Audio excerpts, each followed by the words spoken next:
When 13-year-old Evan Miller went down to the river that quiet afternoon, he thought it would be just another day, a chance to escape the worries of home, to fish, and to find a moment of peace. But what he saw from the riverbank would set off a chain of events that no one could have predicted. A man, battered and lifeless, thrown from a bridge by shadowy figures, a split-second decision to dive into the cold, rushing water. What Evan didn't know then was that this act of bravery would unravel a dangerous truth, one that powerful people would do anything to keep hidden. With his mother Rebecca and a man named Henry Parker, who carries secrets as heavy as the river that nearly claimed him, Evan is drawn into a conflict far bigger than himself. Mason Hayes, a ruthless businessman with everything to lose, has men watching from the shadows, cars parked on empty streets, and plans that leave no room for loose ends. As the danger escalates, Evan and Henry must rely on their courage and each other to expose the truth. But how much will they risk to make sure justice prevails? And will doing the right thing be enough to keep them safe? The afternoon sun hung low in the sky, its golden rays slipping through the branches of towering oaks and casting dappled shadows on the riverbank. The water, slow and reflective, mirrored the surrounding world like a glassy window. It was quiet here, save for the occasional buzz of a dragonfly or the soft gurgle of the river passing over stones. 14-year-old Evan Miller sat cross-legged near the bank, a simple fishing rod propped against a rock. His calloused hands worked a fishing line, fingers threading a hook with practiced ease. Evan was small for his age, with sandy blonde hair that always fell over his forehead and a pair of deep-set brown eyes that seemed to absorb everything around him. He wore worn-out jeans with holes in the knees and a shirt 2 sizes too big a hand-me-down from a cousin he barely saw anymore. This spot, tucked under the rusty old bridge, was Evan's escape. For hours, he could forget about the empty fridge back home, the pile of unpaid bills his mother tried to hide in the drawer, or the muffled arguments from their landlord demanding rent. Out here, Evan could pretend the world was simple: a fishing rod, a quiet river, and maybe a lucky catch to bring home for dinner. Evan's father, William, had taught him to fish before he passed away. It had been 3 years since the accident, a hit and run on his way home from a late shift. The loss had crushed Evan's mother, Rebecca. She had been left with little but William's old tools, a few memories, and the task of raising a son on her own. "Focus, Evan," Evan whispered to himself, snapping out of his thoughts. He adjusted his grip on the rod and waited, watching the water ripple gently. Rebecca Miller stood behind the counter at Jody's diner, wiping down menus with a tired hand. The diner was a relic of the past, faded booths with vinyl seats, chipped coffee mugs, and the lingering smell of grease and syrup. It was the only job Rebecca could find after William's death, and though the pay was small and the hours long, she clung to it. Rebecca loved her son fiercely. She saw so much of William in Evan, his quiet patience, his stubborn streak, and the way his eyes lit up when he smiled. But Rebecca also saw the strain on Evan's face, the weight he carried for someone so young. She knew he spent hours at the river fishing, not just for sport, but because some nights, that was how they ate. "I'll work another shift," she had promised herself the night before, counting loose change to buy milk. But deep down, Rebecca worried. No matter how hard she worked, it never seemed enough to keep the lights on and food on the table. Evan's rod tugged sharply, snapping his focus back to the river. He gripped it tightly, his heart jumping as he reeled in the line. For a moment, he thought it might be a big catch, a fish heavy enough to make his mother smile. But as he pulled harder, the rod bent in a strange way, the line dragging oddly through the water. And then, from above, he heard it. A car door slamming. Evan froze, his gaze drifting to the bridge. The old steel bridge stretched across the river just a short distance upstream. It was rarely used anymore, except by travelers who took the back road into town. Evan peered through the leaves, his chest tightening as he watched a black car parked in the middle of the bridge. The afternoon sunlight glared off its polished surface, making it hard to see. "What is going on?" Evan whispered to himself, ducking lower in the bushes. He squinted, watching a man step out of the driver's side. The figure moved with stiff, deliberate motions, his shoulders tense. Evan could not make out his face from this distance, but there was something unsettling about the way the man turned toward the railing. And then Evan saw it a second figure, smaller, struggling weakly as the man grabbed him by the arms. Evan's breath hitched in his throat. He wanted to yell, to call for help, but his voice caught. He could only watch in horror as the man leaned over the railing and with a final shove, let go. There was a loud splash, echoing across the river like a gunshot. The man stood at the railing for a moment, staring down into the water. Then, without looking back, he climbed into the car. Tires squealed as the black sedan sped off, leaving nothing but dust and silence. Evan's mind raced. Someone was in the water. For a moment, fear paralyzed him. His first instinct was to run, to sprint back home, and pretend he had not seen anything at all. But his father's voice echoed in his mind, soft and steady, as it had been all those years ago. "Do the right thing, Ev, even when it is hard." Swallowing his fear, Evan dropped his fishing rod and kicked off his shoes. Without another thought, he sprinted along the riverbank, his feet slapping against the damp earth. He reached the edge of the water just as the figure drifted into view. It was a man, an older man, his face pale and slack, his silver hair plastered to his forehead. He was not moving. Evan's heart pounded wildly in his chest. He did not know if the man was alive, but there was no time to think. "Come on, Evan," he muttered to himself, willing his legs to move. The river's edge was cold and muddy as he waded in. The water pulled at his legs, the current far stronger than it looked. Evan gasped at the shock of it, but pressed on, swimming toward the lifeless figure. The man was farther than he thought, and each stroke burned in Evan's arms. "Please don't let me mess this up," he whispered through chattering teeth. Finally, Evan reached him. Grabbing the man under the arms, he tilted his head above the water, gasping for breath. The man was heavier than he looked, his clothes waterlogged and dragging them both under. Evan's muscles screamed in protest, but he refused to let go. With all the strength he could muster, Evan kicked toward the shore. The river fought against him, but his determination pushed him forward, inch by inch. By the time his fingers scraped the muddy bank, he felt like collapsing. With one final heave, Evan dragged the man onto the grass, collapsing beside him.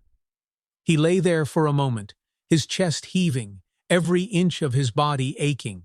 The afternoon sun was slipping lower now, and the river seemed calm once again, as if nothing had happened at all. Evan turned to the man, his eyes scanning for any sign of life. The stranger was older, maybe in his 60s, with a sharp jawline and fine features. A deep gash marred his temple, blood mixing with water as it trickled down his cheek. Evan's stomach turned at the sight, but then he noticed something, the faint rise and fall of the man's chest. "He's alive," Evan whispered, relief flooding through him. The man's breaths were shallow, and his body lay limp, but he was breathing. Evan sat up, wiping his wet hands on his jeans as he tried to think. His phone, he had left it back near his fishing rod. The hospital was miles away, and even if he found someone to help, there might not be enough time. Evan looked back at the man, his face pale and unmoving, and decided. "I am taking you home," he said softly, though his voice trembled. Rebecca was setting plates on the table when she heard the front door creak open. She turned to see Evan stumble in, soaked to the bone and shivering. But it was not just Evan. He was carrying someone, a man who looked unconscious, his clothes dripping water onto the floor. "Evan!" Rebecca cried, rushing over. "What on earth is going on?" "I found him in the river," Evan panted, his breath ragged. Someone threw him off the bridge. "He's alive, Mom. Barely." Rebecca stared at the stranger, shock and worry etched into her face. For a moment she hesitated, torn between calling the police and tending to the man's immediate injuries. Please, Mom, Evan pleaded. You have to help him. Rebecca's instincts kicked in. Without another word, she grabbed an old towel and began checking the man's pulse. Her hands moved quickly, her years as a waitress giving her a calm, steady touch. As she worked, Evan watched nervously, his heart still pounding. He had no idea who this man was or what trouble might follow him. All Evan knew was that he had made a choice, and choices, his father had once said, had a way of changing everything. Rebecca Miller worked quickly, her hands trembling slightly as she cleaned the blood from the man's temple. The towel turned red as she wiped away the dirt and river water, revealing the deep gash. She pressed gently against his wrist to check his pulse, frowning at the weak, uneven rhythm. Is he going to be okay? Evan's voice broke the silence, his tone a mixture of worry and exhaustion. Rebecca glanced at her son, still soaking wet and shivering in his jeans and tattered t-shirt. I don't know, Evan. He's breathing, but we need to keep him warm. Rebecca turned to grab the thin blanket from the worn-out sofa, draping it over the man's unmoving body. Her eyes swept over his features, a man in his 60s maybe, with fine lines etched across his pale face and silver hair matted to his head. He looked distinguished, even now, but there was something fragile about him, like he had been worn down long before the river swallowed him. Rebecca's instincts told her to call the police or an ambulance, but something stopped her. Evan had said someone threw this man into the river. If that were true, this wasn't just an accident. Whoever had done this might still be out there, searching. Mom? Evan's voice pulled her back. Rebecca knelt in front of her son, brushing his wet bangs off his forehead. You're soaked through. Go change into dry clothes before you get sick. But what about him? Evan asked, nodding toward the man. You won't let him die, right? Rebecca's chest tightened at the worry in his voice. I won't, she promised softly. I'll keep him stable. But you need to take care of yourself first. Go on now. Evan hesitated, his gaze lingering on the stranger before he finally turned and disappeared into the small hallway that led to his room. Rebecca stood slowly, wiping her damp hands on her apron. Her mind was a storm of questions. Who was this man? Who had thrown him into the river, and why? Evan sat on the edge of his bed, pulling on a pair of dry sweatpants and a faded hoodie. His hands were still trembling, though he wasn't sure if it was from the cold or the shock of what had happened. He replayed the scene on the bridge in his mind, the black car. The man shoved over the edge, the splash that still echoed in his ears. For a brief moment, Evan wondered what would have happened if he hadn't been there. Would anyone else have found the man? Would he have been carried away by the current, lost forever? You did the right thing, Evan whispered to himself, though the knot of fear in his stomach remained. He stood and walked back toward the living room, pausing in the hallway when he heard his mother muttering to herself. What do I do? What if whoever did this comes looking for him? Rebecca whispered under her breath as she tucked the blanket closer around the man. This is trouble. I can feel it. Evan stepped into the room, his voice hesitant. Mom? Rebecca turned sharply, her face softening when she saw him. You're supposed to be resting. I can't just sit there, Evan replied. He's here because of me. Rebecca sighed, lowering herself onto the edge of the sofa. You didn't put him in that river, Evan. You pulled him out. That's different. Evan stared at the man, watching the slow rise and fall of his chest. Do you think he'll wake up? I don't know, Rebecca admitted, glancing down at her hands. The gash on his head worries me. If he doesn't come around soon, we'll have to figure something out. We can't keep him here forever. We can't just leave him, Evan said quickly, his voice stronger than he expected. If someone tried to kill him, they might still be out there. What if he's not safe?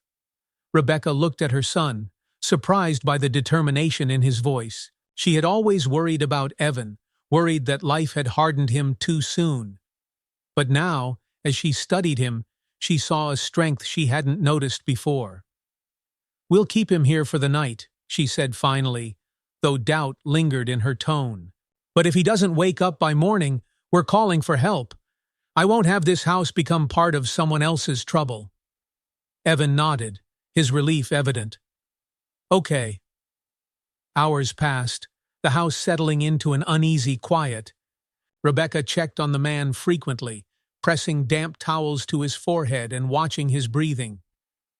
Each time, Evan hovered nearby, unable to sit still. He asked questions Rebecca could not answer. Who was he? Why had someone wanted him gone? And every answer Rebecca gave felt hollow. It was well past midnight when the stranger stirred. Evan had been dozing in the armchair, his head lolling against his shoulder, when he heard the faint groan. His eyes snapped open, and he sat up straight, watching the man shift slightly beneath the blanket. "Mom!"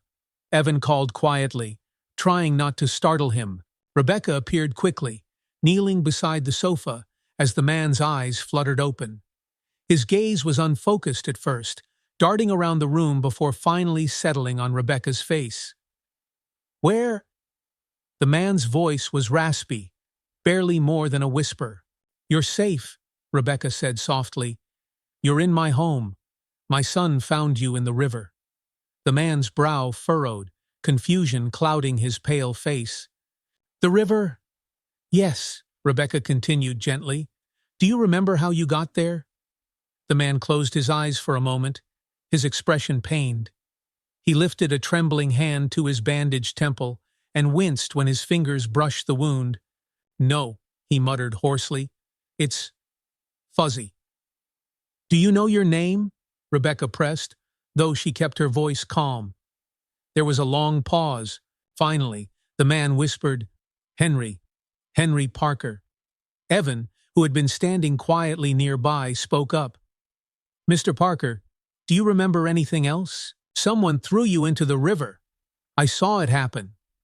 Henry's eyes snapped open again, his gaze sharper this time.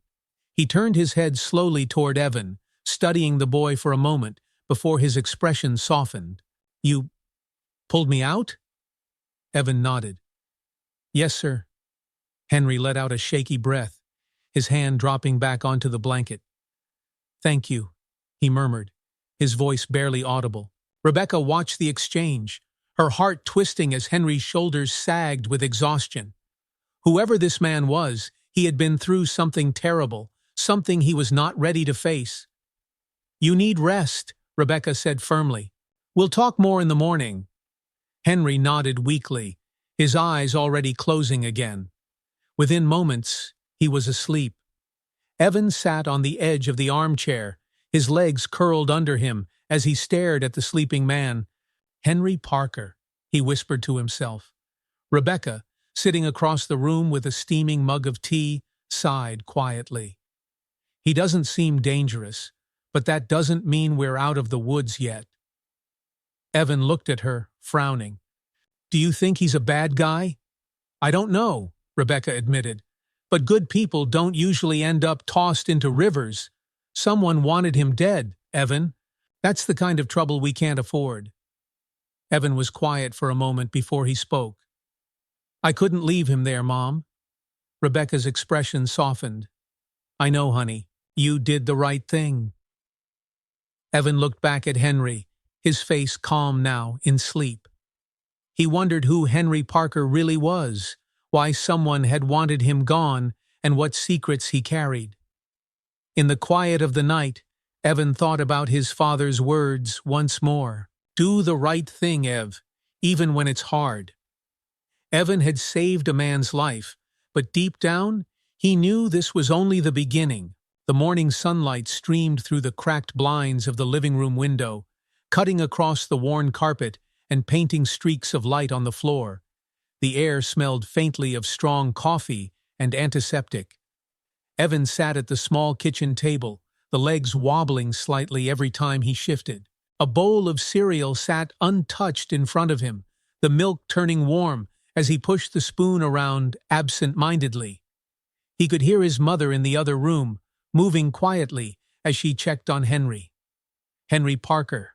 The name was still strange to Evan, and it sounded more like a character from a book than someone who was lying half-conscious on their couch. "Eat, Evan." Rebecca's voice broke his thoughts as she appeared in the doorway, her face tired but stern. She carried a half-empty coffee mug, steam still curling off the surface. Evan looked up at her. "How is he?" "He's stable," she said, leaning against the counter and cradling the coffee in both hands. "Still weak. I don't think he remembers much yet, though. Kept asking where he was before falling asleep again." Evan frowned. "Do you think he'll get better?" Rebecca took a slow sip of her coffee, her eyes focused on a spot just above Evan's head. "I hope so. But I also hope he remembers what happened soon." "Why?" Rebecca lowered the cup, her eyes meeting Evan's. "Because if someone was willing to toss him into a river, they might come back to finish the job." The words hung in the air like a shadow. Evan's stomach twisted, and he finally took a small bite of his cereal just to have something to do. The thought of someone showing up at their front door looking for Henry made his skin prickle with unease. "You're not going back to the river today," Rebecca added sharply. Evan's head snapped up. "Why not?" "Because it's not safe," she said, her tone brooking no argument. "I don't want you out there alone right now. And I mean it, Evan. Don't argue with me." Evan clamped his mouth shut and nodded reluctantly. He hated the idea of not going to the river. It was the one place where everything felt still, where the weight of their struggles seemed to lift. But his mother's expression left no room for debate. Henry woke just before noon. When Evan peeked into the living room, he saw the older man propped up against a couple of cushions, the blanket still wrapped tightly around him. Henry's face looked less pale now, though deep lines etched into his skin gave him a weary look. Rebecca sat in the armchair across from him, her arms crossed and her expression guarded. "Morning," Evan said softly, stepping into the room. Henry turned his head, his gray eyes settling on Evan with surprising clarity. "You must be the boy who pulled me out." Evan nodded, hesitating before sitting on the edge of the couch across the room. "I'm Evan." Henry offered a faint smile, the corners of his mouth barely lifting. "Thank you, Evan." His voice was low and gravelly, but there was sincerity in it that made Evan's cheeks warm. "How are you feeling?" Rebecca asked, still watching Henry carefully. Henry tilted his head back, staring at the ceiling for a moment, as if gathering his thoughts. "Alive, thanks to you," he murmured. "Sore, fuzzy in the head." He paused, his brow furrowing. "But I suppose it could be worse." Rebecca leaned forward slightly. "Do you remember anything, Mr. Parker?" Henry's eyes narrowed, his gaze dropping to his lap. His hands, trembling slightly, rested on the blanket as he stared at them. For a long moment, he did not answer. Then, quietly, he said, "Some of it." Evan sat up straighter. "Like what?" Henry's eyes flicked up to meet Evan's before shifting to Rebecca. "I was in my car," he said, his voice slow and deliberate, as though testing each word. "It was late. I was meeting someone. Then—" He trailed off, pressing a hand to his temple and wincing. "Then what?" Rebecca pressed gently. Henry shook his head, frustrated. "I don't know. It's like trying to grab smoke. I remember voices, a struggle. And then—" He broke off suddenly, his expression darkening. "And then the water." A chill ran down Evan's spine as he remembered the splash, the way the man had fallen so lifelessly into the river. "Who were you meeting?" Rebecca asked. Henry's jaw tightened, and for a moment it seemed like he might not answer. Then finally he muttered, "Someone I trusted." Rebecca frowned, leaning back in her chair. "That doesn't explain why someone tried to kill you."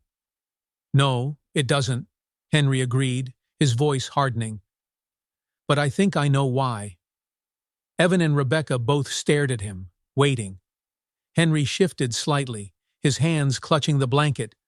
"Before all this happened, I started looking into some financial discrepancies in my business. I ran a small company. Someone close to me had access to everything, and I started seeing patterns. Money going missing.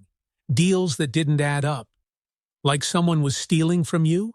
Evan asked. Henry nodded grimly. Yes. I think they found out I was catching on, and when I confronted them, he paused, his expression growing haunted. They decided it was easier if I disappeared. The room fell silent for a long moment. Rebecca's gaze was sharp, searching Henry's face for any sign of deception. You don't have to believe me, Henry said softly, sensing her doubt. But it's the truth. Rebecca sighed, rubbing her temples. I want to believe you, Henry. But you need to understand something. My son brought you here because he wanted to help. But this is my home. If trouble follows you here, we can't afford to take that risk. Henry's eyes softened as he looked at her. I understand, and I promise I will leave as soon as I'm able. Rebecca nodded curtly and stood up. Evan, come help me in the kitchen. Evan frowned but followed her into the small kitchen, where Rebecca turned to face him, lowering her voice. I don't trust him yet. But Mom, he's telling the truth, Evan argued. Why else would someone try to kill him? Rebecca's face softened slightly. Maybe, but we don't know his story for sure. And we don't know who might be looking for him. Evan's shoulders slumped. He's not dangerous, Mom. I can tell. Rebecca sighed, placing a hand on his shoulder. I'm not saying we abandon him, Evan. I just need to keep you safe first. That afternoon, Henry managed to get out of bed and sit at the kitchen table with Evan, while Rebecca reluctantly made him some soup. Henry ate slowly, his hands trembling slightly, but there was a quiet strength in his movements. You're a good kid, Evan, Henry said suddenly, breaking the silence. Evan looked up, startled. What? Henry set the spoon down and studied him for a moment. Not many people would have done what you did, jumping into a river to save a stranger. That's brave. Evan shifted uncomfortably, his cheeks warming. I couldn't leave you there. Henry smiled faintly. It means something, more than you know. Rebecca, who was washing dishes at the sink, turned her head slightly to listen, though she said nothing. Henry's voice grew softer.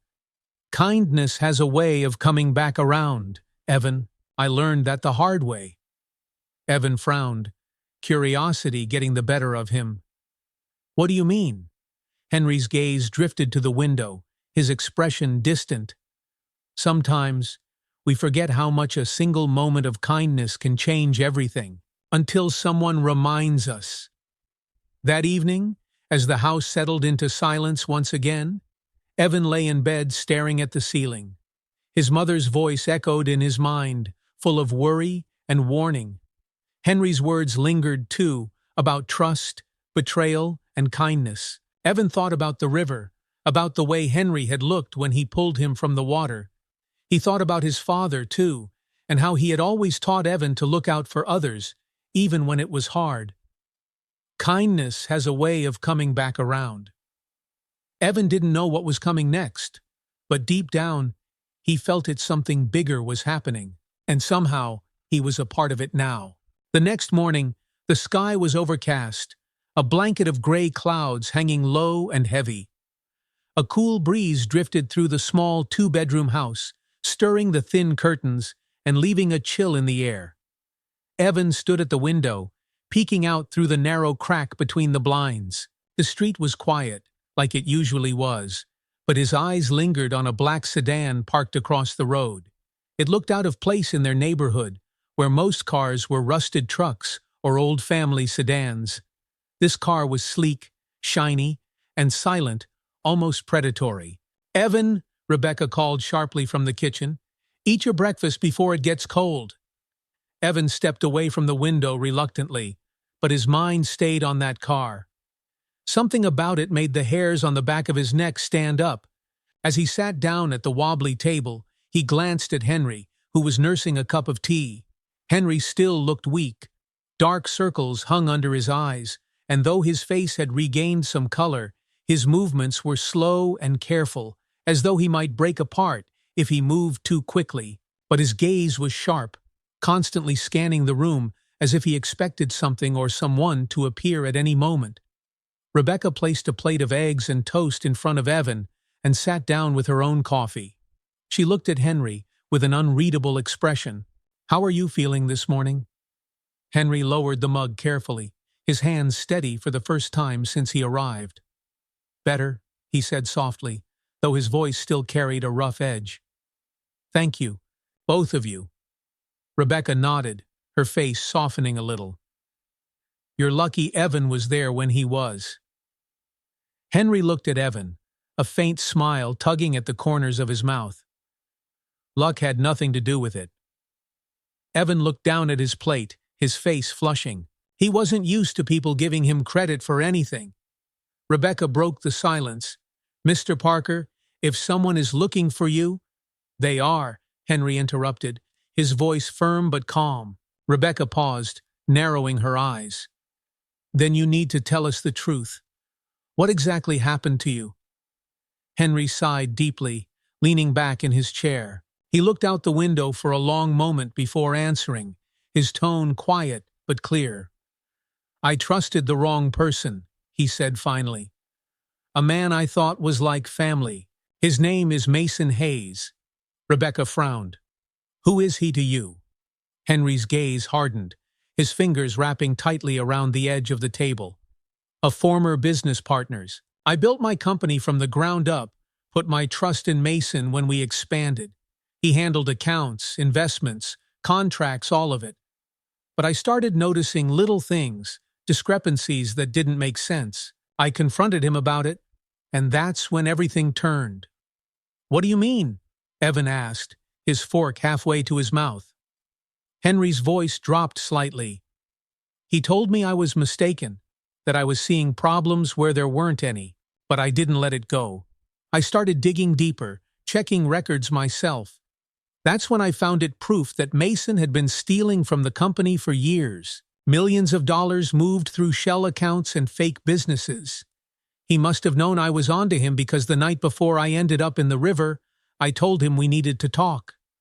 Rebecca's face tightened. "So, you think Mason did this?" Henry nodded, his jaw clenching. "I don't think I know. I remember meeting him. I confronted him, showed him the evidence. The last thing I remember is Mason yelling, saying I'd ruined everything. Then," his voice trailed off, his gaze distant. "Then I woke up here." A heavy silence fell over the table. Rebecca ran a hand through her hair, her fingers brushing against her tired face. "And now he's looking for you," she said quietly. Henry met her eyes. "Yes, Mason will send people to find me, and if they realize I'm alive, they'll come after anyone who's helped me." Evan's stomach sank at the words. He looked at his mother, whose face had gone pale. "Mom?"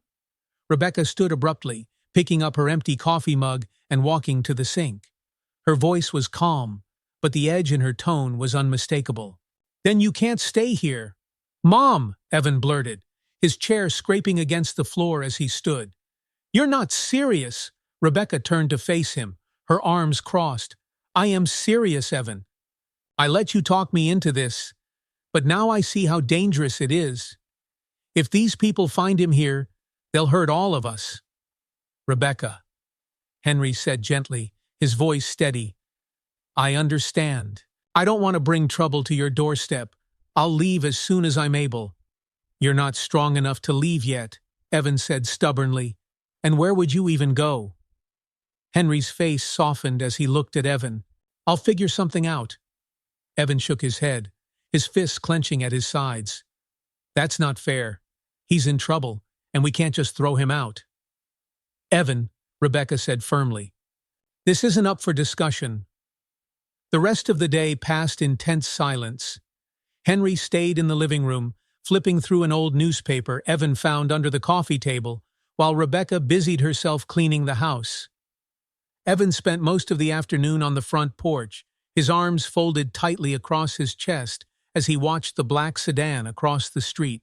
It was still there, sitting quietly like a predator waiting to pounce. Evan couldn't shake the feeling that whoever was in that car knew something. By evening, Evan had had enough. As the sun set behind the clouds, turning the sky a murky orange, he slipped back inside and walked straight into the living room. "Mr. Parker," Evan said, his voice quiet but determined. "Do you have a plan?" Henry looked up from the paper, surprised by the sudden question. "A plan?" "To stop Mason," Evan clarified. "To prove what he did. You said you had evidence." Henry sighed, rubbing a hand over his face. "The evidence is locked in my office safe at my house. Mason doesn't know I kept hard copies of everything: bank statements, contracts, signatures. If I can get to that, I can prove what he's done." "Then let's go get it," Evan said quickly. Henry smiled faintly. "It's not that simple, Evan. Mason has men watching my house. I can't just walk in there." "Maybe you can't," Evan said, his voice rising slightly. "But what if someone else could? Someone they wouldn't expect?" Henry's smile faded. "You're talking about yourself." Evan nodded. "They wouldn't think I'm involved. I could sneak in and—" "Absolutely not," Rebecca's voice cut in from the hallway. She had been listening the whole time, her face pale with anger. "Evan, you are not going anywhere near that man's house." "Mom, I can help," Evan protested. "You've done enough already," Rebecca snapped, her voice shaking. "Henry, I'm sorry, but I can't let you drag my son into this." Henry held up his hands in surrender. "Rebecca, I would never ask him to." Rebecca turned to Henry, her expression hard.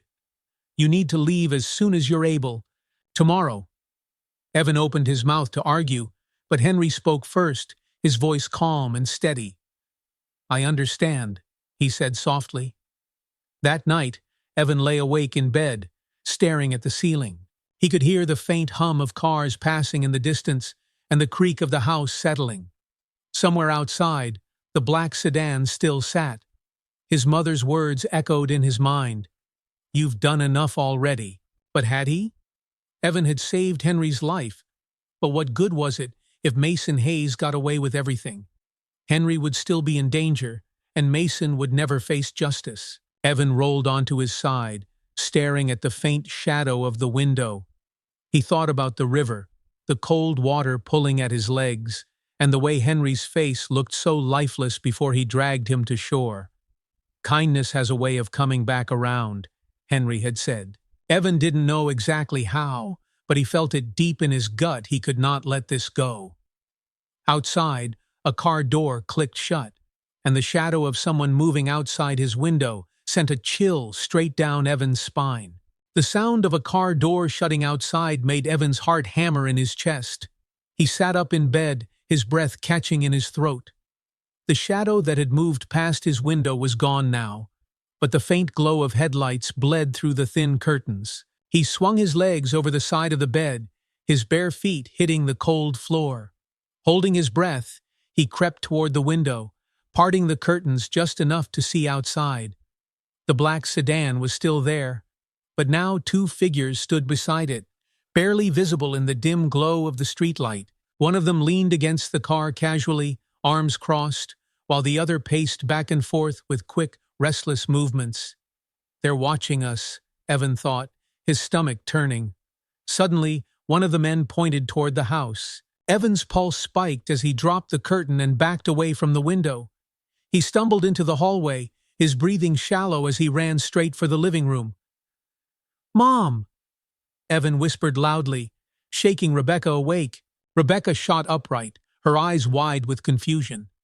"What is it?" she muttered, brushing her hair from her face. "There's someone outside," Evan said urgently. "The car. 2 men. They're watching the house."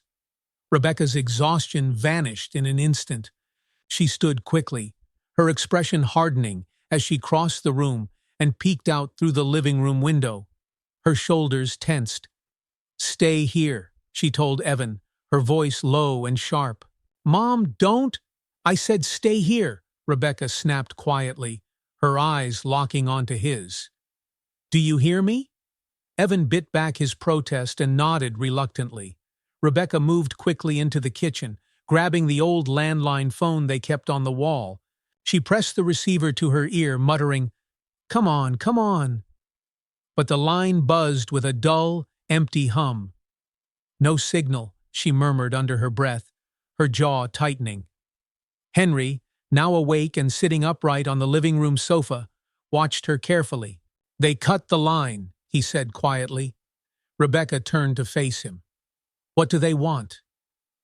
"They're Mason's men," Henry said grimly. "They've come to find me." "Then we have a problem," Rebecca replied sharply. "Because you're here." Evan watched from the hallway as his mother and Henry exchanged a tense look. He felt like a small child standing on the edge of something enormous and terrifying, something he didn't fully understand. "What do we do?" Evan asked, stepping into the room. Rebecca turned toward him, her face pale but determined. "We're going to keep them out," she said firmly. "Evan, I want you to stay close to me. Do you understand?" Evan nodded, his heart still pounding. Henry shifted his weight, wincing slightly as he stood up. "Rebecca, I don't want to put your family in danger." "It's too late for that," Rebecca snapped. "Those men are already here." The pounding on the front door came just minutes later. Bang! Bang! Bang!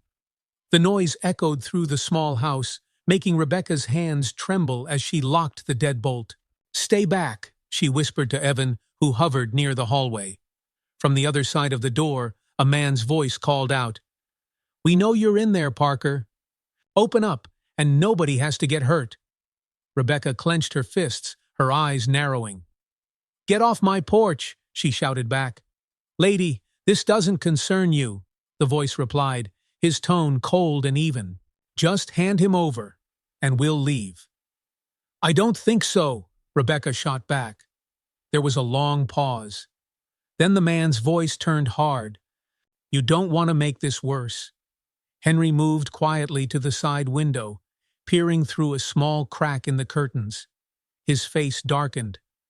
"They're not bluffing," he murmured. "One of them has a crowbar." Evan's breath caught in his throat. "What are we going to do?" Rebecca turned to Henry, her voice low but firm. "Is there another way out of here? Somewhere we can go?" Henry shook his head. "If we go out the back, they'll see us. We're boxed in." The pounding on the door grew louder, more insistent.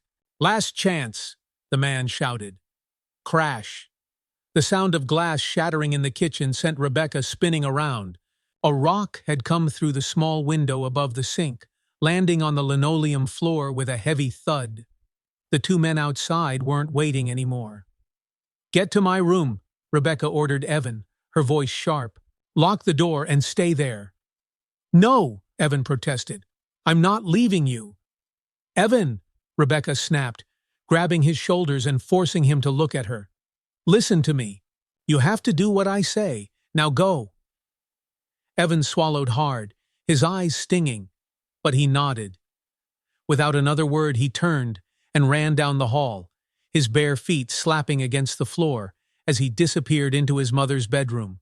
Rebecca grabbed a kitchen knife, her knuckles white as she gripped the handle. Henry, standing close beside her, picked up a heavy fire poker from near the living room stove. "If they get in," Henry murmured, "we stall them, long enough for Evan to hide." Rebecca nodded, her lips pressed into a thin line. "They won't take you," she said quietly, more to herself than to Henry. The front door rattled violently as the men outside began forcing it open. The deadbolt groaned, the wood splintering under the pressure. Finally, with a sharp crack, the door burst open. Two men stepped inside. The first was tall and broad-shouldered, wearing a dark leather jacket. His face was hard, his eyes cold as they scanned the room. Behind him stood another man, wiry and nervous, holding the crowbar tightly in one hand. "Where is he?" the man in the jacket demanded, his voice a low growl. Rebecca stepped forward, holding the knife out in front of her. "Get out of my house." The man smirked, his gaze flicking between her and Henry. "You're making a mistake, lady. Just give us Parker, and we'll leave you alone." "I said get out!" Rebecca shouted, her voice shaking. The wiry man stepped closer, raising the crowbar threateningly. "You don't want to do this." Before he could finish, Henry swung the fire poker with surprising force, striking the crowbar and knocking it from the man's hand. The man stumbled back, swearing loudly. "Go!" Henry yelled at Rebecca. "Get Evan!" Rebecca hesitated for only a second before turning and running toward the hallway. Behind her, she heard the sounds of Henry struggling with the two men, the scuffle of feet, the clatter of metal on the floor. She reached the bedroom door, her hands shaking as she twisted the knob. "Evan!" The door opened, and she found Evan crouched in the corner, his arms wrapped tightly around his knees. He looked up at her, his face pale with fear. "Come on," Rebecca whispered, pulling him to his feet. "We're leaving." "But what about Henry?" Evan asked, his voice small. Rebecca hesitated, guilt flashing across her face. "He's buying us time. We have to go." Back in the living room, Henry staggered as the man in the leather jacket shoved him hard against the wall. The wiry man picked up the crowbar again, his face twisted with anger. "Where's the evidence, Parker?" the man growled. "You think you're going to ruin Mason? You think he'll let you?" Henry coughed, struggling to catch his breath. "You'll never find it," he muttered. The man sneered, raising the crowbar. Suddenly, the sound of distant sirens echoed in the air. Both men froze, exchanging a sharp look. "Cops!" the wiry man hissed. "Let's go!" the man in the leather jacket barked. With a final glare at Henry, the two men bolted for the front door, disappearing into the gray morning. Henry slumped against the wall, his body aching, as the sound of their car's engine roared to life. He exhaled shakily, closing his eyes as the sirens grew louder. Rebecca and Evan watched from the edge of the back porch as the police cars pulled up to the house, their lights flashing red and blue. Henry sat on the front steps, bruised and battered, but alive. Evan turned to his mother, his voice trembling. "We can't leave him now, Mom. We have to help him." Rebecca looked at her son, seeing the resolve in his eyes. For a long moment, she was silent. Then, finally, she nodded. "All right," she said softly. "We'll help him." Evan's shoulders relaxed as he let out a shaky breath. Somewhere deep down, he knew this was far from over. But as the sun began to break through the clouds, Evan felt a spark of hope. They were in this together now. And for the first time in a long while, he wasn't afraid. The house felt different now, taut with unease, like a string stretched to its breaking point. The front door had been patched up with spare wood planks, but the splintered frame and shattered kitchen window remained grim reminders of what had happened. Rebecca kept glancing toward them as though expecting the men to return at any moment.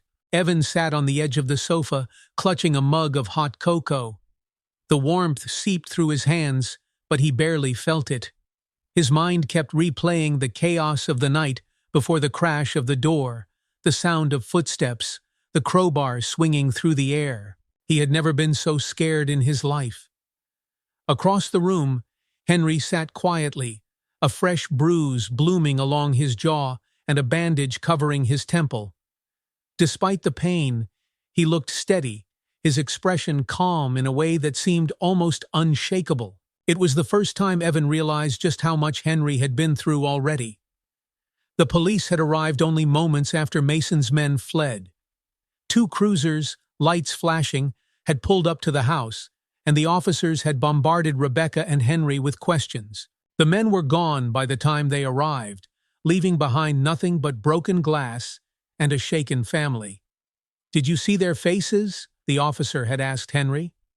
"No," Henry had replied firmly. "It all happened so fast." Evan had wanted to speak up to tell them everything he knew about Mason Hayes, about the black sedan parked on the street for days, but something held him back. Maybe it was the look on Henry's face, a quiet warning not to say too much. Or maybe it was fear that talking would bring more trouble to their doorstep. Now, hours later, The three of them sat in the living room, the tension thick and unmoving. Rebecca stood near the window, her arms crossed tightly, watching the street like a hawk. "They'll come back," she muttered, more to herself than anyone else. "I know they will." "They might," Henry admitted softly, "but we won't let them catch us off guard again." Rebecca turned toward him, her frustration bubbling to the surface. "Catch us off guard? You say that like this is our fight. My son is terrified, Henry. My house has been broken into. And all because you brought your trouble here." Henry's face remained calm, though a shadow passed behind his eyes.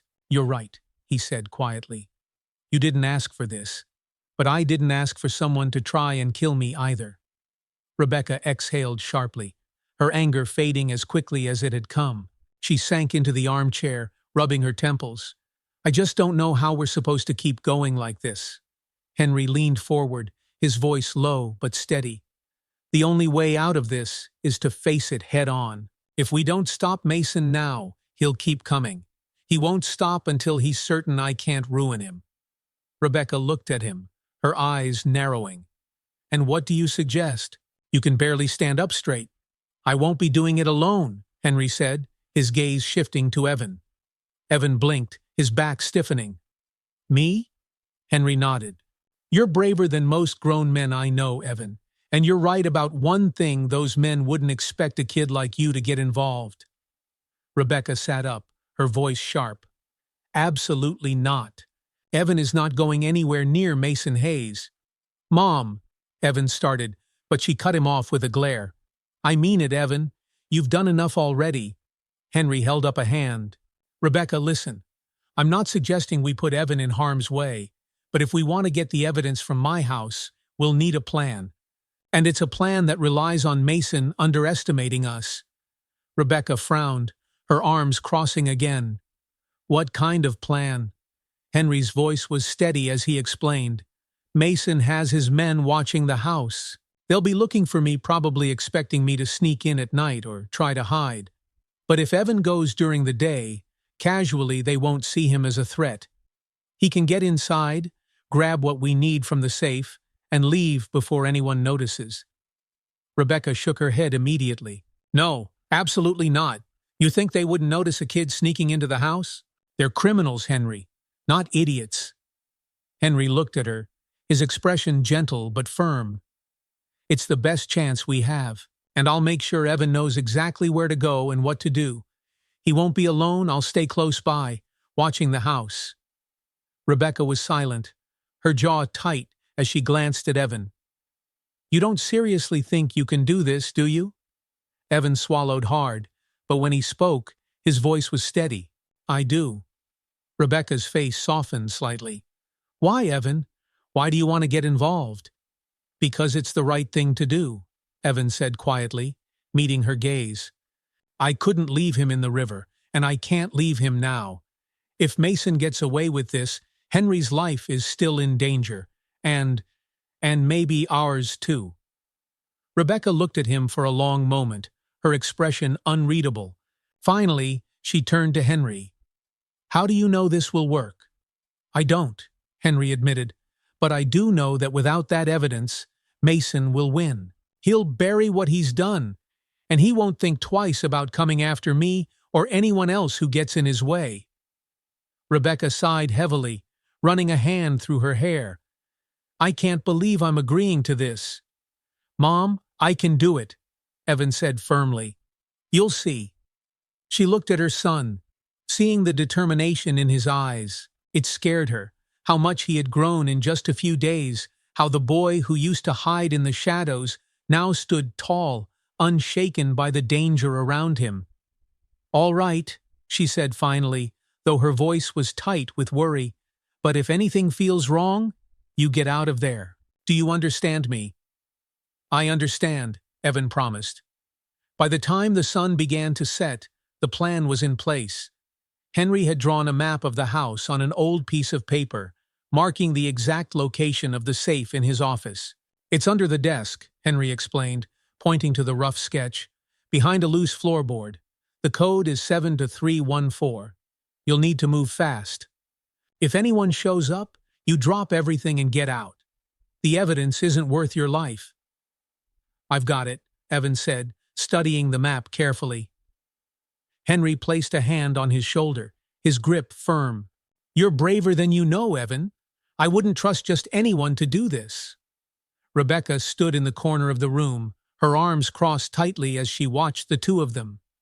"You'd better come back in one piece," she muttered. "I will," Evan promised. That night, Evan lay awake in bed, staring at the ceiling. The sound of his mother pacing the living room reached his ears, each step echoing like a drumbeat.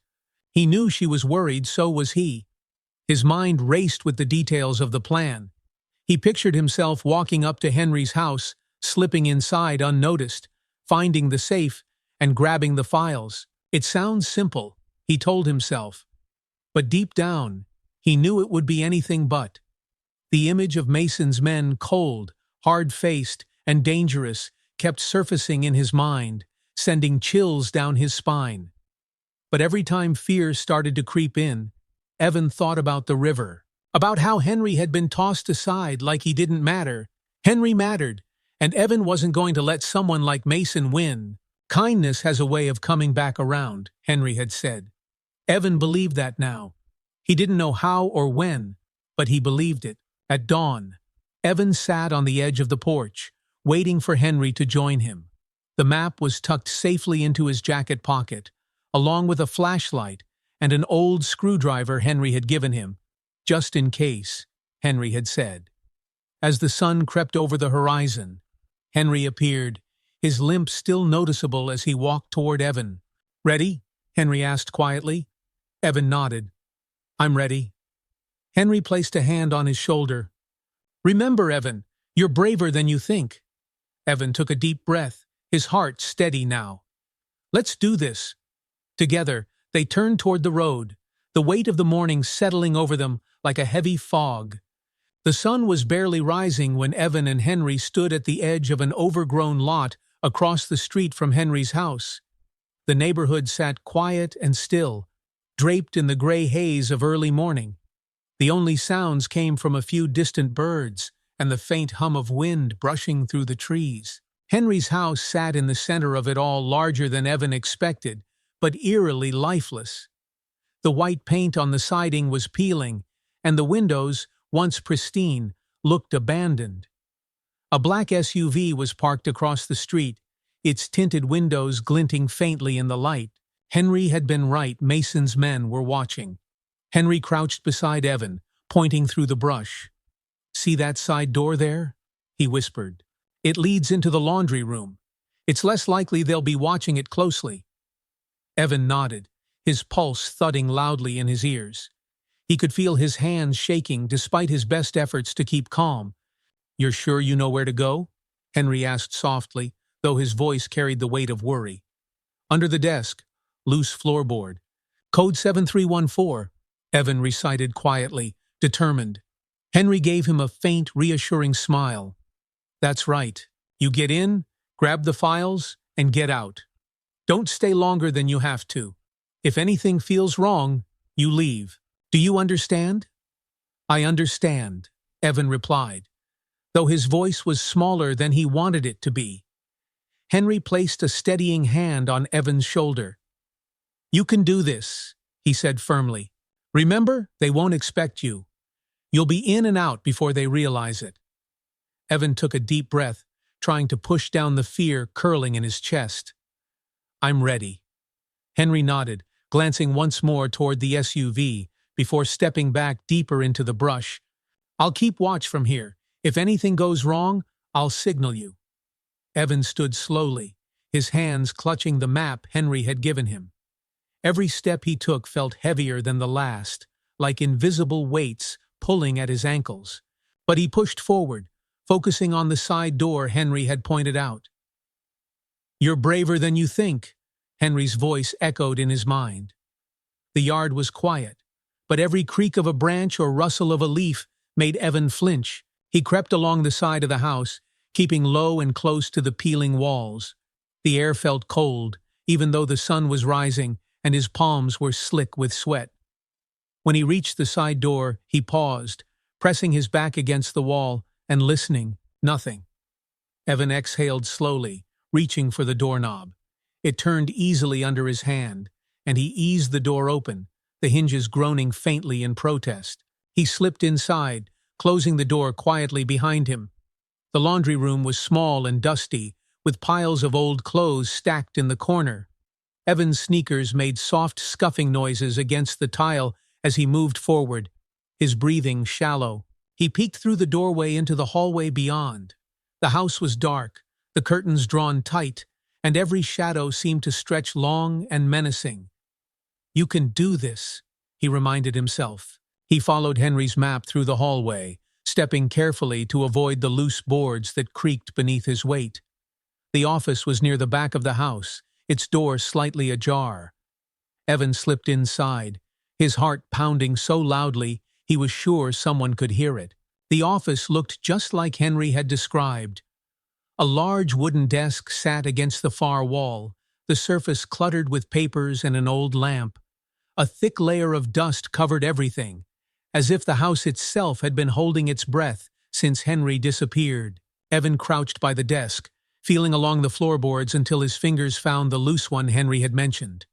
It came up with a faint pop, revealing a small metal safe bolted to the floor. He hesitated only for a moment before spinning the lock. 7314, he whispered under his breath, carefully turning the dial. When the lock clicked open, Evan exhaled sharply, relief flooding through him. He swung the safe door open, his hands fumbling as he pulled out a thick folder. It was heavier than he expected, the papers inside crisp and neat, but Evan didn't stop to look. He shoved the folder into his backpack, zipped it shut, and stood. "Get out." He turned toward the door, moving quickly, but something stopped him cold. A sound. From somewhere in the house, a floorboard creaked. Evan froze, his breath catching in his throat. He stood perfectly still, straining his ears, but the house had gone quiet again. Maybe it was nothing, he thought desperately. Maybe the house just creaked on its own. But then he heard it again, a soft thud. Footsteps. Someone was inside. Evan's heart raced as he crouched down behind the desk, pressing his back against the wood. He clutched the straps of his backpack tightly, trying to keep his breath silent. From the hallway, the footsteps grew louder, deliberate and slow. A door creaked open, maybe the kitchen, maybe the living room, and then there was silence again. Evan's mind screamed at him to move, to run, but his body refused to listen. He could feel his pulse throbbing in his ears as he squeezed his eyes shut, praying whoever it was would leave. But the footsteps came closer. A voice low and sharp broke the silence. "Someone's been here." Evan's chest tightened. He peeked over the edge of the desk, just enough to see through the crack in the office door. Two men stood in the hallway, their backs to him. One of them was tall, broad-shouldered, and wearing the same leather jacket Evan had seen the night before. The other man was smaller and wiry, holding a flashlight that cut through the dark like a knife. "Check the rooms," the taller man ordered. "He might have come back for something." The wiry man nodded, turning toward the office door. Evan ducked back down, panic clawing at his chest. "They're coming," he thought frantically. "They're going to find me." He glanced around the room, searching desperately for a way out. His eyes landed on the small window above the desk. It was narrow, but it might be big enough for him to squeeze through. The doorknob rattled. Evan's breath caught. Without thinking, he bolted for the window. He climbed onto the desk, pushing the window open with all his strength. The old frame groaned loudly, but it gave way. "Hey!" a voice shouted from behind him. Evan didn't look back. He threw his backpack through the window first, then scrambled up, his legs kicking against the desk as he pushed himself through the narrow opening. He felt hands graze his ankle, but he pulled free, tumbling out onto the grass below. "Get him!" the voice yelled. Evan didn't stop to think. He grabbed his backpack, scrambled to his feet, and ran. The world blurred around him as Evan sprinted across the yard, the grass wet beneath his sneakers. Behind him, he could hear the men shouting, their footsteps pounding against the ground. He reached the overgrown lot where Henry was waiting, hidden behind the thick brush. "Evan?" Henry's voice called softly. Evan nearly collapsed as he reached him, gasping for air. They saw me," he choked out, clutching the straps of his backpack. Henry's face went pale, but he grabbed Evan's arm, pulling him deeper into the brush. "Come on! We need to move!" Together, they stumbled through the lot, ducking low as they heard the men's shouts growing fainter. By the time they reached the road, Evan's legs felt like jelly, and his chest burned with every breath. Henry stopped, crouching beside him. "Are you hurt?" Evan shook his head, still trying to catch his breath. "I got it," he whispered, pulling the folder out of his backpack. "The papers. I got them." Henry stared at the folder, his expression unreadable for a moment. Then he looked at Evan, his face softening. "You did good, Evan. Better than good." Evan managed a small, shaky smile. Despite the fear still coursing through him, he felt a flicker of pride. "What now?" he asked. Henry glanced toward the horizon, his expression turning serious. "Now we take this to someone who can stop Mason." Evan nodded, tightening his grip on the backpack. For the first time, he felt like they had a real chance. Mason might have power and men on his side, but Evan wasn't afraid anymore. They had the truth, and the truth was powerful enough to bring anyone down. Evan's legs still burned from running, but he forced himself to keep moving. Henry walked quickly beside him, his limp more pronounced now, but his grip on Evan's arm was steady. Together, they stayed low as they crossed through the overgrown field behind Henry's old house, sticking to the cover of the trees. Every now and then, Henry would glance back, scanning for signs of Mason's men. "Are they still behind us?" Evan whispered, trying to catch his breath. Henry shook his head, but kept moving. "They'll check the house first. We bought ourselves a little time, but not much." The folder full of evidence weighed heavily in Evan's backpack, the papers inside rustling faintly with each step. He couldn't stop thinking about what had just happened, how close those men had come to catching him. The image of the wiry man lunging for his ankle kept replaying in his mind, sending shivers down his spine. "Where are we going?" Evan asked finally, his voice low but urgent. "To someone we can trust," Henry replied. "My lawyer, Andrew Porter. He's the only one who knows everything about my company and Mason's dealings. If we get this to him, he can take it straight to the authorities." Evan frowned. "Are you sure we can trust him?" Henry glanced down at Evan, a faint smile softening his face. "I've known Andrew for 30 years. He's not the kind of man who bends to pressure, and he won't turn his back on me now." They pushed through a break in the trees and emerged onto a narrow side road. It stretched ahead of them, empty and quiet, flanked by thick woods on both sides. Henry slowed, leaning slightly against a tree as he caught his breath. "You okay?" Evan asked, concern flickering across his face. Henry nodded, though the lines on his face looked deeper now. "I'm fine. We just need to keep moving." He gestured down the road. "There's a bus stop a mile or so from here. We'll take the bus into town. Mason's men won't think to look for us on public transportation." Evan's eyes widened. "We're taking a bus?" Henry smiled faintly. "Not exactly glamorous, I know, but it's the safest option right now." Evan nodded reluctantly and adjusted the straps of his backpack. The folder felt heavier by the second, as though it carried the weight of everything that had happened. "Let's go then." They reached the bus stop just as the morning traffic began to pick up. The stop was little more than a bench and a dented sign on the edge of the road, but it felt like a lifeline. Henry sat down heavily, rubbing his leg as he scanned the road. Evan stood nearby, shifting nervously from one foot to the other. He kept his eyes on the passing cars, half expecting to see the black SUV roaring toward them. "Do you think they'll figure out where we're going?" Evan asked quietly. Henry shook his head. "Not yet. They'll be too busy tearing apart the house to look for us here. We just have to stay ahead of them long enough to get to Andrew." Evan nodded, though the knot of worry in his chest didn't loosen. After a few tense minutes, the bus finally appeared down the road, its engine rumbling as it slowed to a stop in front of them. The doors opened with a hiss, and Henry stood with a grunt, steadying himself with one hand on Evan's shoulder. "Come on," he muttered. The bus was mostly empty. Henry slid into a seat near the back, letting out a quiet sigh as he sank into the worn cushion. Evan sat beside him, clutching his backpack tightly against his chest.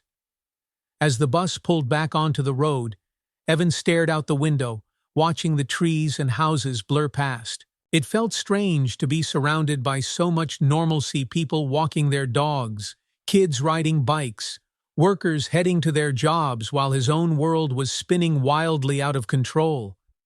Henry seemed to sense his thoughts. "You doing all right?" he asked softly. Evan glanced at him, hesitating. "I guess, just, everything feels so big, you know?" Henry nodded, his face thoughtful. "It's because you're in the middle of it. But you're doing more than most grown men would, Evan. Don't forget that." Evan looked down at the backpack in his lap. "I just want this to be over." "It will be," Henry promised. "When the truth comes out, Mason won't be able to hide anymore." The bus pulled into town nearly an hour later, stopping in front of a small park where kids were already playing on the swings. Henry led Evan off the bus, moving slower now, his limp more noticeable. "Where does your lawyer live?" Evan asked, glancing around nervously. "Not far," Henry replied, nodding toward a small street lined with modest houses. "We'll walk the rest of the way. Andrew's office is just a few blocks from here." They started down the sidewalk, sticking close to the buildings and moving quickly. Evan's eyes darted to every car that passed, looking for the black SUV. He couldn't shake the feeling that someone was watching them. Halfway down the block, Henry stopped suddenly. "What is it?" Evan asked, his voice low. Henry's gaze had locked onto a dark sedan parked across the street. It wasn't Mason's black SUV, but something about the way it sat there, silent, with tinted windows, sent chills down Evan's spine. "They're here," Henry murmured. Evan's heart began to pound. "What do we do?" Henry scanned the street quickly, his mind racing. "We're close to Andrew's office. We can make it there before they figure out where we're going." "But what if they see us?" Evan asked, glancing nervously at the car.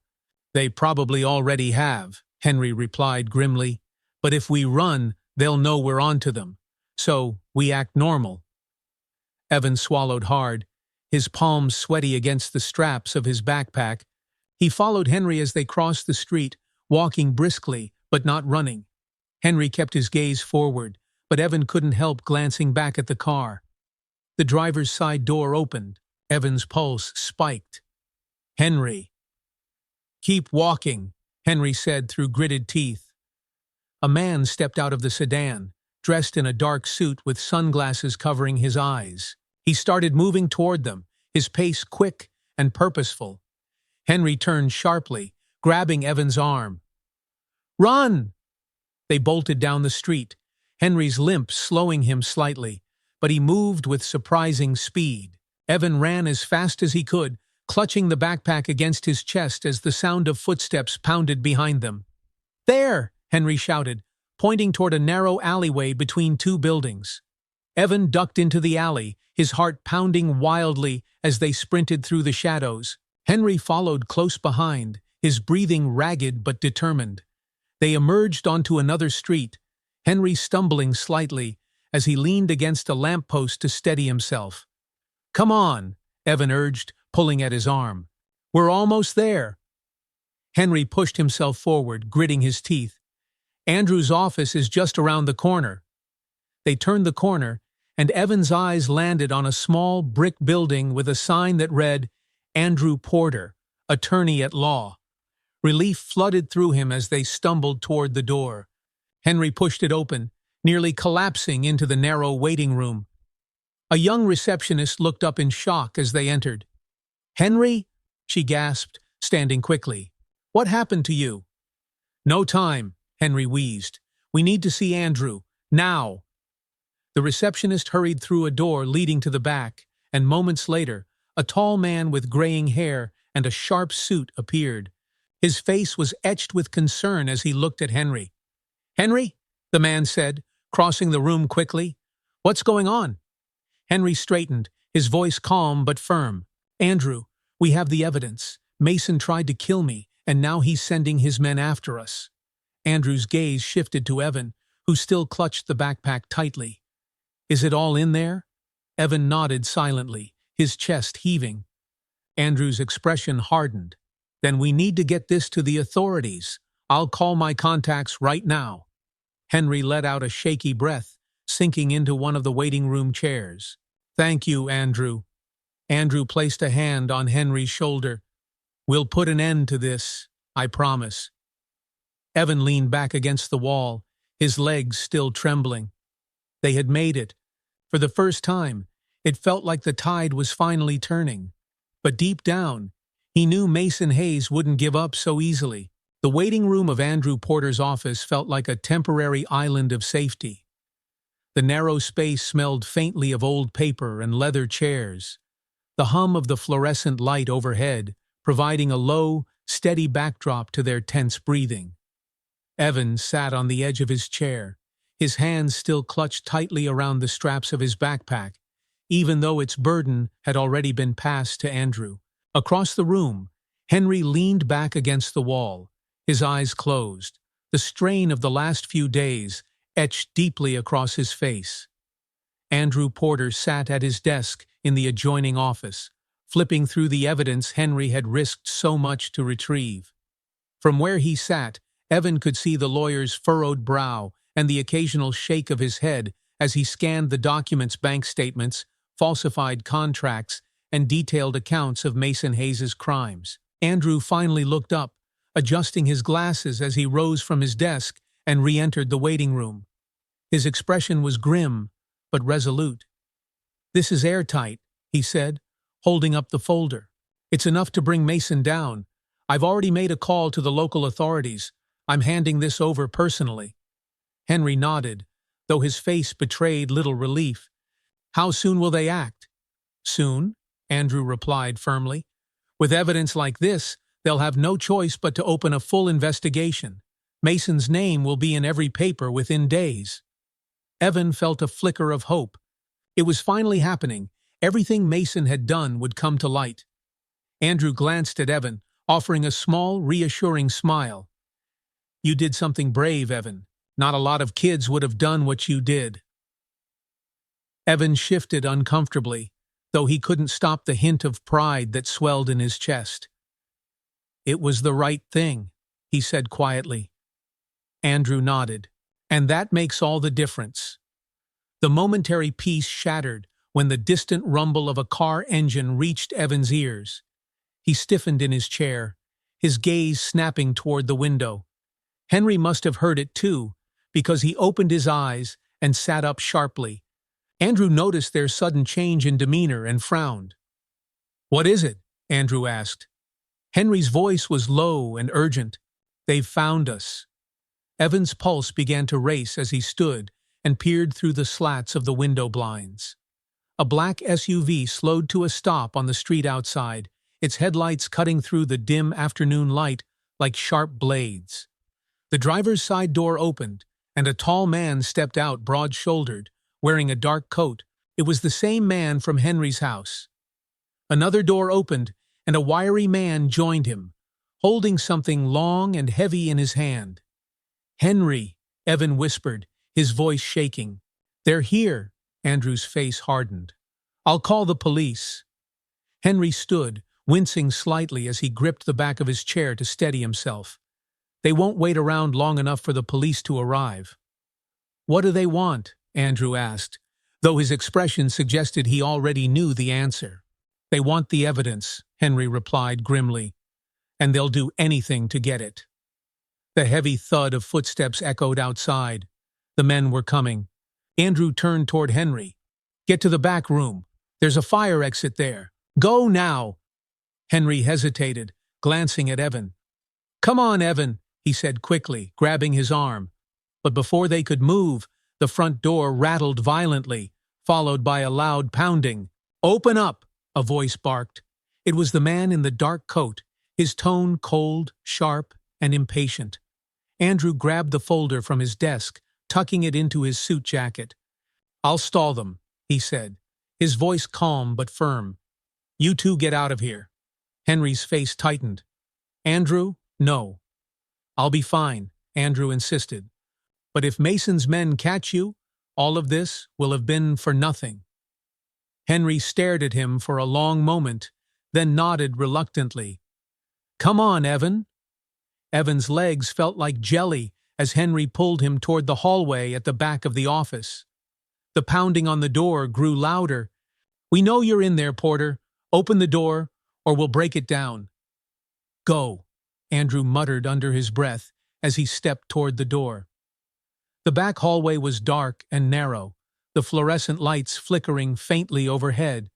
Henry gripped Evan's arm tightly, guiding him toward the metal fire exit at the end. "Stay close to me," Henry whispered. Evan nodded, though his heart was thundering so loudly in his chest he couldn't think straight.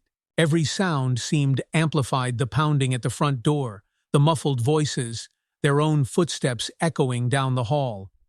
They reached the fire exit, and Henry pressed a hand against the bar, pushing it open slowly to keep it from squeaking. Cool air rushed in as the door swung out, and they stepped into a narrow alleyway lined with trash bins and puddles. Evan glanced back over his shoulder, half expecting the men to appear behind them. "Where are we going?" he whispered. Henry motioned toward the alley's end. "We need to get out of here. If we can make it to the main street, we can disappear into the crowd." They hurried down the alley, Henry limping slightly, but moving with surprising speed. Evan kept his head down, his backpack bouncing against his shoulders with every step. The sound of shouting erupted behind them, followed by the sharp crash of something breaking. "They're inside," Evan said breathlessly. "They'll realize we're gone soon," Henry muttered. "We need to keep moving." They emerged onto the main street just as Mason's men appeared at the other end of the alley. "There they are!" one of the men shouted. Henry grabbed Evan's hand. "Run!" They darted into the crowd of pedestrians moving along the sidewalk. The noise of the city, the honking horns, the distant hum of conversation was overwhelming, but it also provided cover. Evan weaved through the people, keeping his head down and holding tightly onto Henry's hand as they pushed forward. "Don't look back," Henry ordered. "Keep moving." Evan wanted to look, to see how close the men were, but he forced himself to focus on the path ahead. The two of them crossed the street, dodging through traffic as horns blared angrily. They turned a corner, ducking into a narrow alley that led behind a row of shops. Henry finally stopped, leaning against the brick wall to catch his breath. Evan's chest heaved as he looked up at Henry. "Do you think we lost them?" Henry nodded, though his face remained tense. "For now. But we can't stay here long." "What about Mr. Porter?" Evan asked, worry creeping into his voice. Henry's gaze softened. Andrew knew what he was doing. "He'll be fine. And as long as he has the evidence, Mason's days are numbered." Evan sank onto the curb, his legs still trembling from the chase. "I don't understand," he said quietly. "Why won't Mason just stop? He knows the truth's going to come out." Henry crouched beside him, placing a hand on his shoulder. "Because people like Mason don't believe the truth can touch them. They think they're untouchable, that they can buy, bully, or bury anything that threatens them. But the truth has a way of catching up, Evan." Evan looked up at Henry, his brow furrowed. "Do you think it's enough? The evidence, I mean?" Henry nodded slowly. "It has to be. And because of you, Evan, we have a chance." Evan managed a small, shaky smile. "I just want it to be over." "It will be," Henry promised softly. "Soon." The two of them sat quietly in the alley, the sound of the city buzzing faintly around them. For the first time, Evan allowed himself to breathe. They had made it this far. Mason's men hadn't caught them, and the evidence was on its way to the authorities. But deep down, Evan knew Mason wouldn't give up without a fight, and the final confrontation was still to come. The city had settled into the quiet rhythm of evening, But for Evan and Henry, there was no peace. They sat in the back corner of a small diner, the kind with chipped linoleum floors and coffee that tasted burned, no matter how fresh it was. The booth they shared creaked whenever either of them moved, and the low hum of the flickering light overhead only added to the unease Evan felt deep in his chest. Henry had ordered them both hot teas, though neither of them drank it. The two of them kept their heads down, pretending to blend in, though they both knew the truth. Mason Hayes's men were likely still searching for them. Evan's mind buzzed with worry. He glanced at Henry, who sat with his hands wrapped around the ceramic mug, his expression distant but calm. It amazed Evan how steady Henry looked, even after everything they had been through. "What happens now?" Evan asked quietly, breaking the silence between them.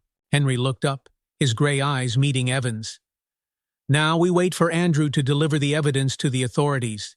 If all goes as planned, Mason will be arrested by morning." Evan bit his lip, his gaze drifting toward the window. Outside, the glow of streetlights painted the sidewalk in pale streaks.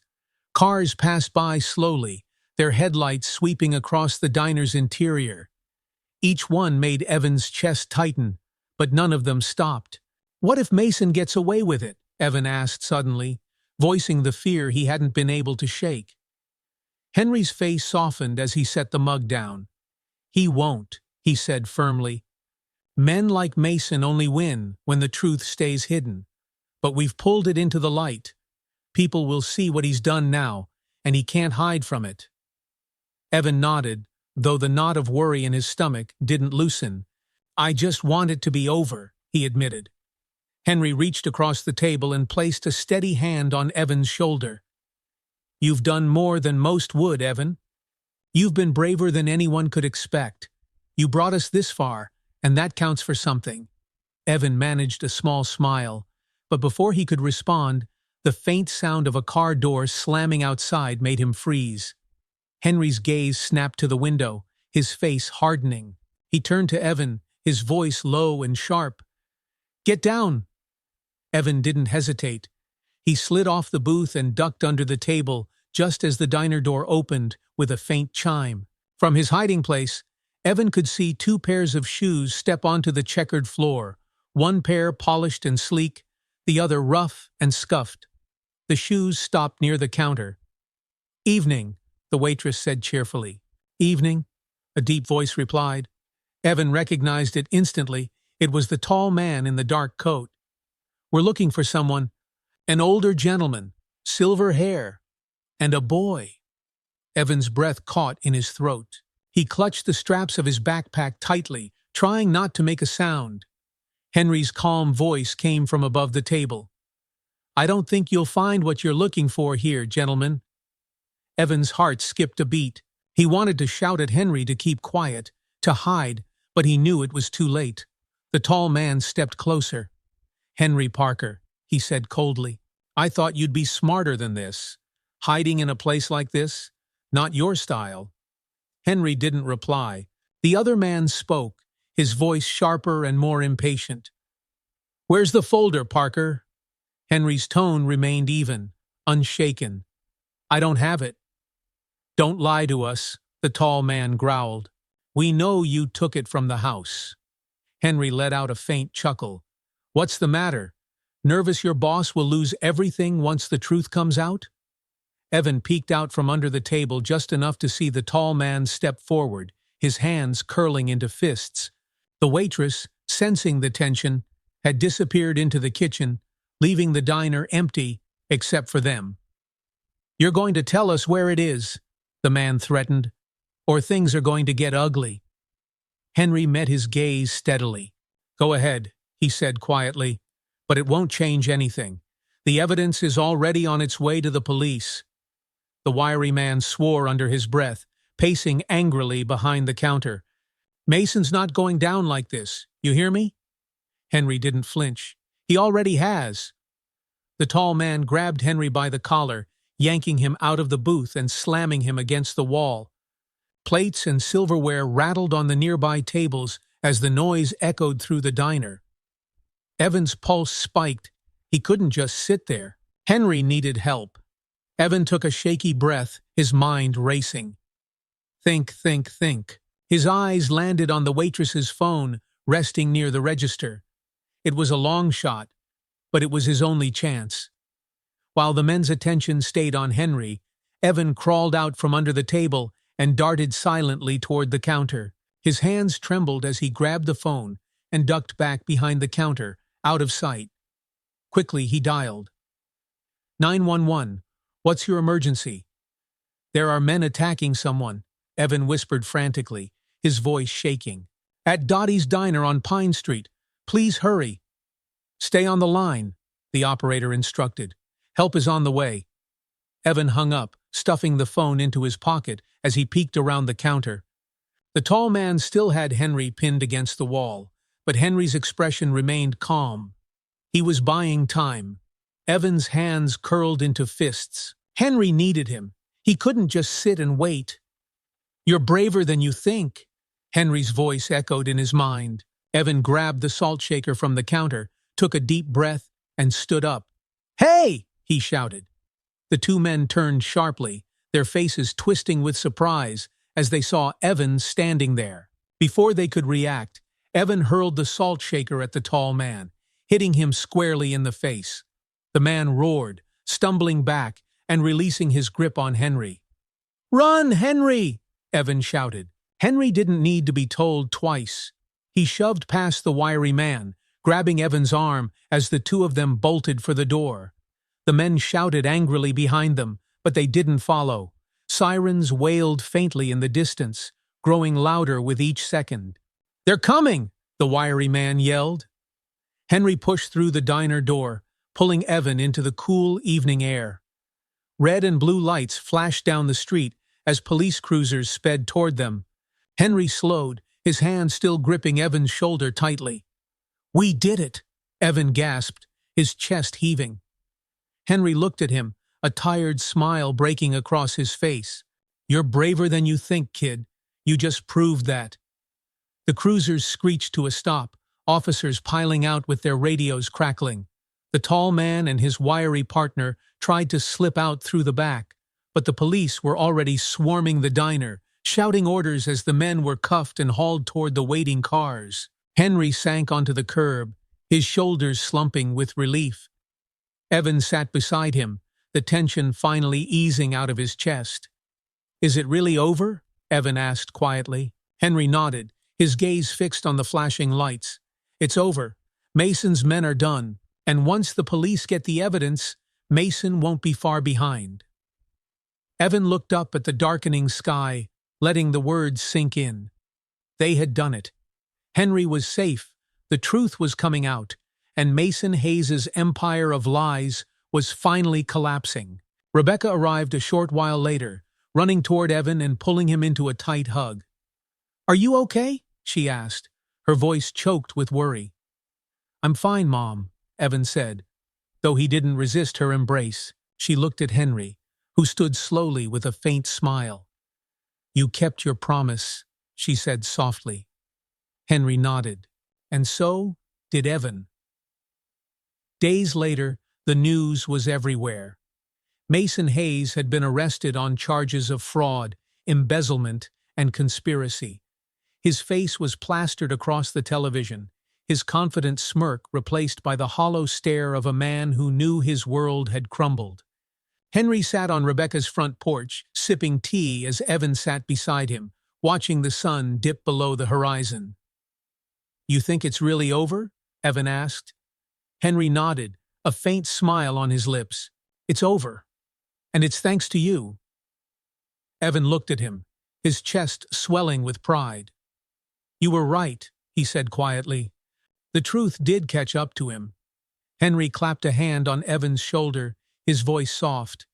And you made it happen. As the sun disappeared, leaving the sky awash in gold and purple, Evan smiled. For the first time in a long time, the world felt calm. Sometimes, Henry had told him, doing the right thing is the hardest choice, but it was also the one that mattered most. A week had passed since Mason Hayes' arrest, and life had finally started to settle into something that resembled normal. The story had made headlines everywhere. Business mogul exposed in fraud scandal, the papers declared. Mason's empire had crumbled, his allies scattered, and the truth was out for the world to see. On a quiet morning, Evan sat on the porch with Henry, the two of them enjoying the gentle warmth of the sun. Henry looked healthier now, the deep lines on his face softer, his eyes no longer haunted by fear. The danger had passed, and with it came a peace neither of them thought possible. Rebecca stepped onto the porch, wiping her hands on a kitchen towel. "Breakfast is ready," she said, smiling softly at the sight of them sitting together. Evan stood, stretching his arms. "Come on, Henry, Mom makes the best pancakes." Henry chuckled, rising carefully from his chair. "How can I say no to that?" Before heading inside, Henry paused, resting a hand on Evan's shoulder. "You know, Evan, you didn't just save me. You reminded me that there's still good in this world, people willing to do the right thing, no matter how hard it is. That's no small thing." Evan grinned, feeling the weight of those words settle in his chest. "I learned that from my dad," he said quietly. "He always told me to help people, no matter what." Henry smiled, his gaze warm and full of pride. "He'd be proud of you, kid." "I know I am." Evan beamed as they headed into the house, the smell of pancakes and fresh coffee wrapping around them like a promise of brighter days ahead. Sometimes, a single moment of bravery can change everything.